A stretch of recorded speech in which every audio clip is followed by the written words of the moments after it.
Hey folks, welcome back for another episode of Fallen Badge. Today's episode is going to be the murder of Troopers Scott Johnson and Gabe Rich, Alaskan State Troopers.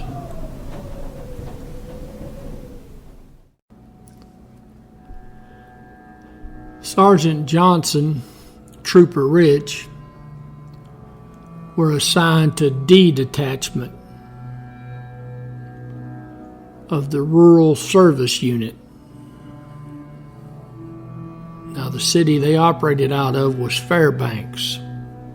Now, that D Detachment, that just indicates the area of Alaska that they're responsible for. Now, at the time this event occurred,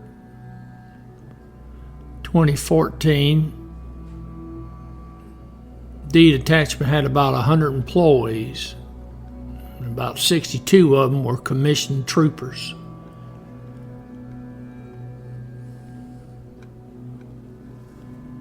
Now, D Detachment was responsible for 114,267 people who lived in an area 163,700 square miles. That was their boundaries.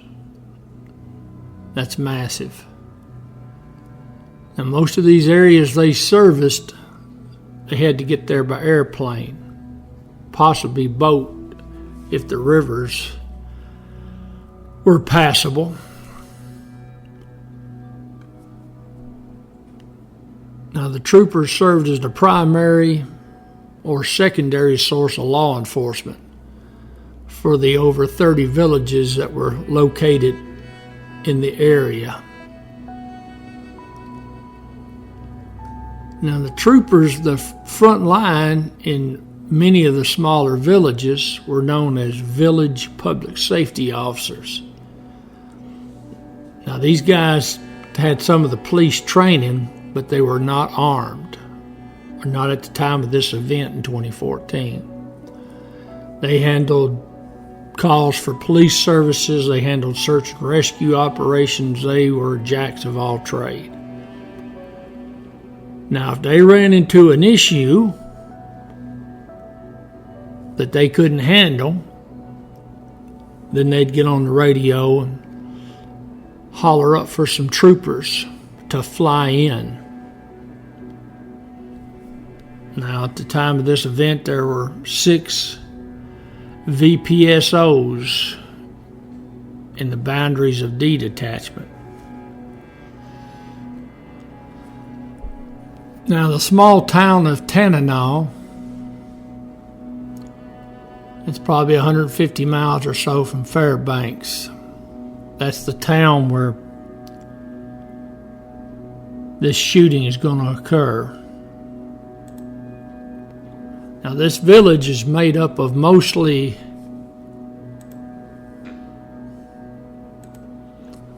Athabascan Indians that are native to the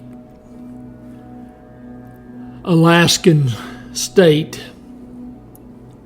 In fact, even into Canada, I believe. Now, this small town only has about 230, 240 residents, so it's a very small town.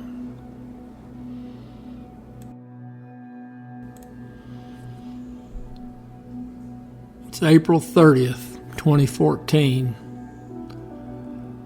There's a fellow named Arvin Kangas.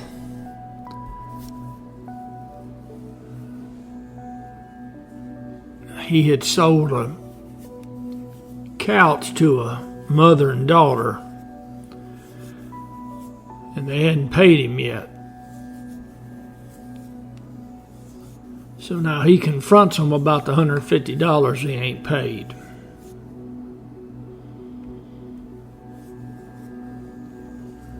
So now Mama, she's scared old Arvin's gonna come back over there and take the couch back.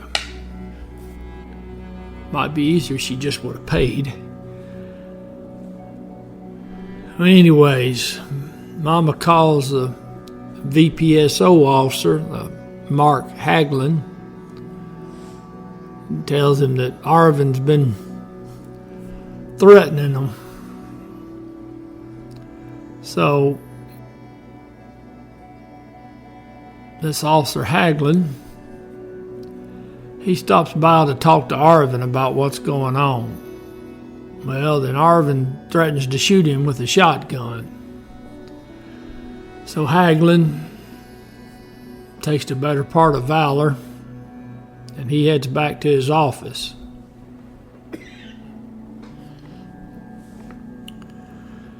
And he calls in to the Alaskan State Trooper office there in Fairbanks. And he requests some troopers come to the village to help him out.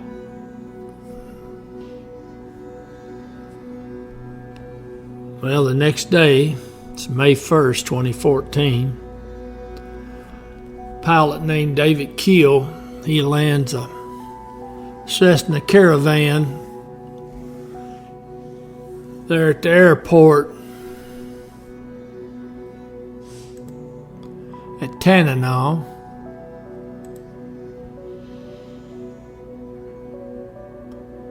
Now, Sergeant Johnson and Trooper Ritz, they get out of the plane along with Keel, the pilot. Three of them are laughing and joking as they walk over and they talk to the VPSO officer Haglin.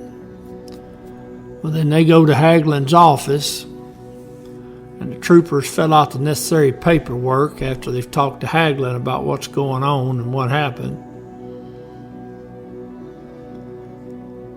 So now they decide that Keel, the pilot, he probably doesn't need to go. He's not a commissioned officer, so he's just going to stay there at the little office. So Haglin drives the troopers over to Arvin Kangus's home there. They're going to arrest old Arvin.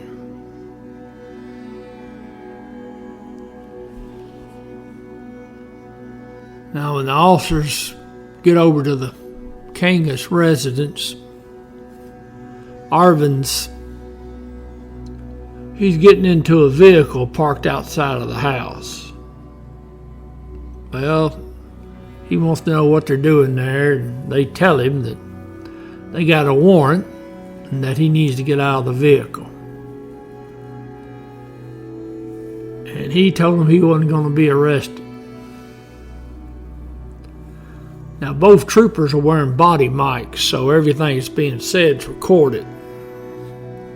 And we know from those conversations that the troopers were incredibly polite and professional, despite the fact that Mr. Kangas was cursing them up one side and down the other, telling them that he was not going to be arrested, accused that Officer Haglin accused him of he just didn't like Indians. And so now after about 20 minutes of them talking, Kangas, he gets out of the vehicle, and then he sits down on the front porch. And he's just telling them, I ain't going peaceably. We're going to have to fight. So they're talking.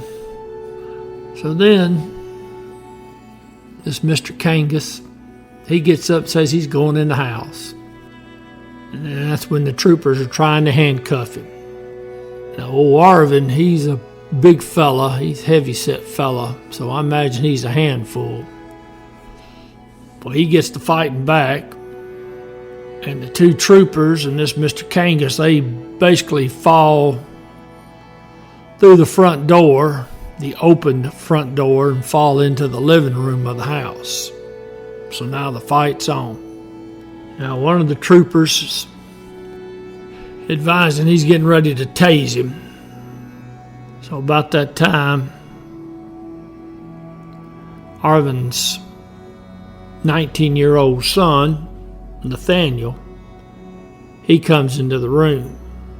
Now, he's armed with a Ruger Mini 14 semi-automatic rifle, and he cranks off 7 rounds. basically in the backs of both troopers. And of course those rounds shred the vest that the troopers are wearing, and they both go down.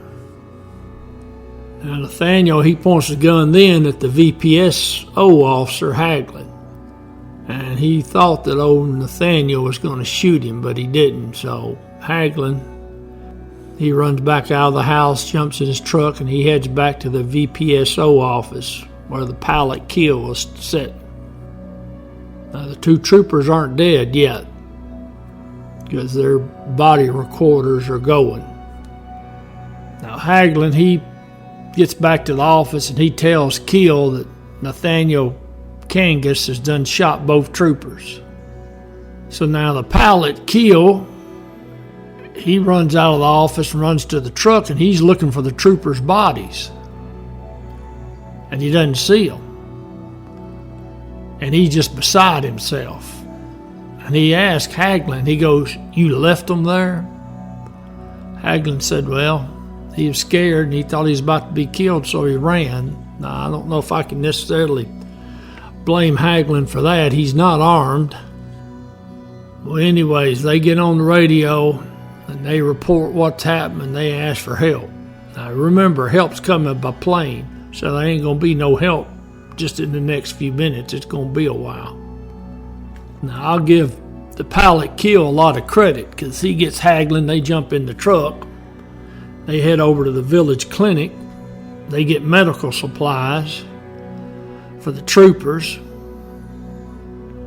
They pick up some more weapons because the physician's assistant that works there, a fella named Everett Carroll, he's a retired Army veteran, so he's got some guns. In fact, everybody in that village has guns. So the pilot Keel, the VPS officer Haglin, and the physician's assistant Carroll. Now, when the three of them pull up to the house, there's a group of people standing near the house. And the pilot Keel said he got real nervous then. Now, he knew most of the people in the town there were friendly, but now he also knew there was that small little number of the population that resented white men, and they didn't appreciate them meddling in village affairs. Now Haglin, he spots Arvin and Nathaniel in the group of people, and he points them out to Keel. Keel jumps out of the truck and orders everyone to get out on the ground. And he checked the people for weapons, and he told Haglin to watch the bystanders while he and Carroll entered the house. And you gotta remember this now, Keel is not a commissioned officer, he's a pilot. But he sure is doing a awful good imitation of the police. Alright, so they get inside the house. Keel finds a woman in there, and that's Arvin's wife, Judy. Now she's standing near the bodies of Johnson and Rich. Now Keel orders her to raise her arms, and him and Carroll, they search the rest of the house and make sure there's no one else in there. Now Keel, he checks Sergeant Johnson and Trooper Rich, and they're both dead. Now in a fit of anger, he kicks a box that's there inside the house. And this Miss Arvin, she asks him why he's so mad. Now I just cannot believe that Pilot Keel didn't just choke her out on the spot for asking such a question at that time.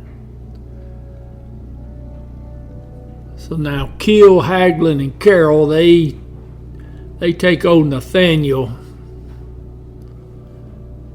They grab him up. They handcuff him, and Nathaniel, he doesn't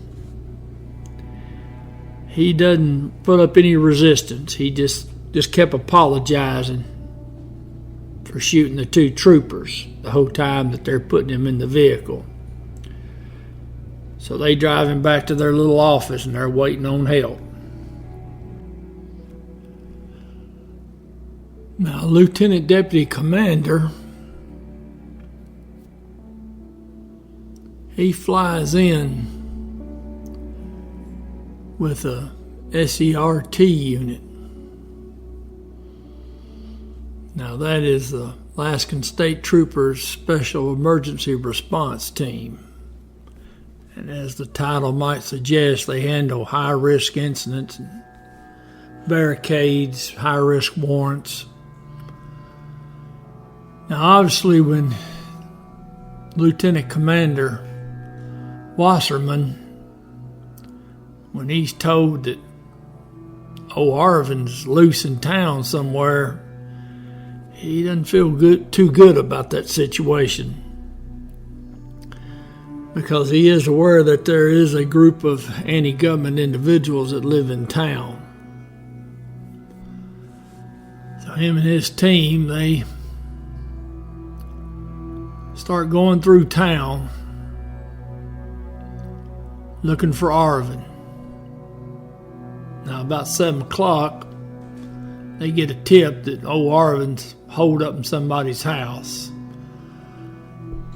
So the CERT unit, they head over and they surround that house.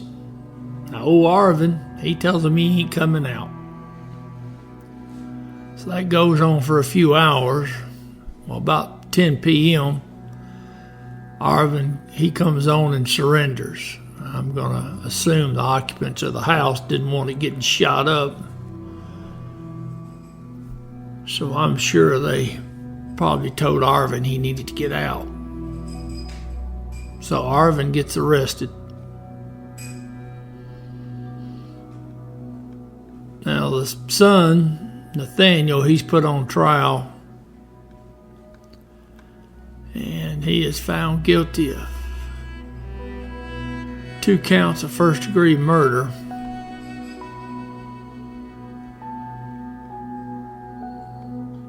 And he's given 203 years.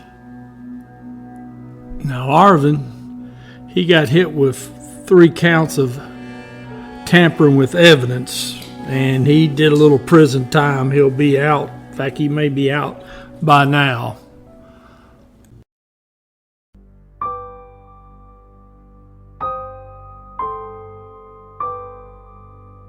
Sergeant Patrick Scott Johnson, Trooper Gabriel Lennox Rich. End of watch, May 1st, 2014.